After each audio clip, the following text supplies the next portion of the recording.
Senator King's question very simply, that report from the so-called whistleblower should not have been forwarded to Congress because the law plainly says that the Inspector General for the Director of National Intelligence deals with intelligence activities, and a phone call between the President and head of state is not an intelligence activity. And I raise that point not just to rebut what Senator King said, but to make the important point that he's making is that the Inspector General needs to stand for the rule of law. Whether the rule of law comports with what a president wants or the rule of law comports with what the opposition party and the media wants. So, Mr. Thompson, I will ask you this basic question. As the Inspector General, will you follow the law and uphold the rule of law? Absolutely, Senator. Thank you. Let's turn to your experience in the U.S. Attorney's Office, which is long and extensive. You mentioned in your statement for the record and your papers that you had experience working with the NSA, the FBI, the CIA. Could you talk to us a little bit about how those experiences might prepare you for working as the Inspector General for the CIA, given the somewhat technical and often classified nature of the material you'll be working with there? Well, sure. I do have some intelligence experience working at the NSA, and I think that's very transferable to the agency. Excuse me. At the risk of repeating myself, which I try not to do, but I think my experiences in AUSA is one of the most important qualifications that I think I bring to the job in dealing with confidential informants and knowing how to handle sensitive information being brought in. So I would draw heavily on my experience as an assistant U.S. attorney. I'd also draw on my experience as an attorney in private practice, in analyzing matters. I'm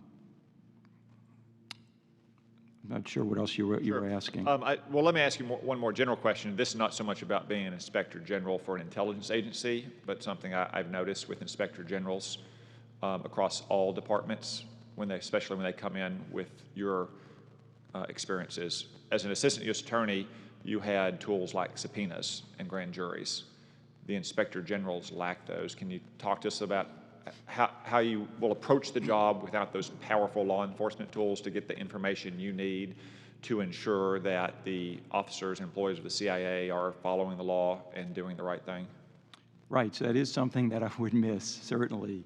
The ability to work with grand juries and issue grand jury subpoenas and require, testimony. I think it's very important to work with CIA leadership and to gain their full support. I feel that support's there with Director Haspel, and I believe that we would work very well together. I think IG's office and the Director's office, would work well together. I think, getting information, no matter which IG office you're in, which agency, which department, my experience in the government, all shops can be a little bit protective about what they have. It's a little deeper, not referencing deep state, but it's a little deeper in the agency. We have a lot of compartmented programs. Some are even more deeply compartmented than others. And so there's always, not always, but there could be some pushback on that. And so that is something that we will work diligently, through that to obtain the information that we need. And we would ask the support from the Director's office, if we need to.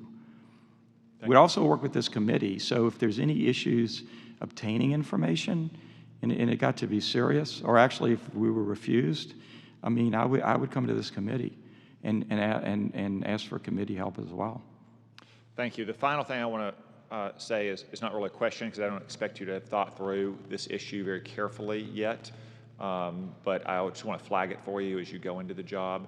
With the pace of technological change and the evolution of cutting-edge, off-the-shelf commercial technologies, there could be a tension to balance between contracting officers who are trying to move quickly to adopt suitable commercial off-the-shelf solutions to technological challenges on the one hand and somewhat antiquated or rigid bureaucratic contracting rules on the other hand. I think that's a tension that all agencies need to manage, but this one in particular, and one that I would just ask you to be mindful of too, whenever you're looking at contracting matters and what the CIE can do to improve contracting in these situations. Thank you. Yes, sir.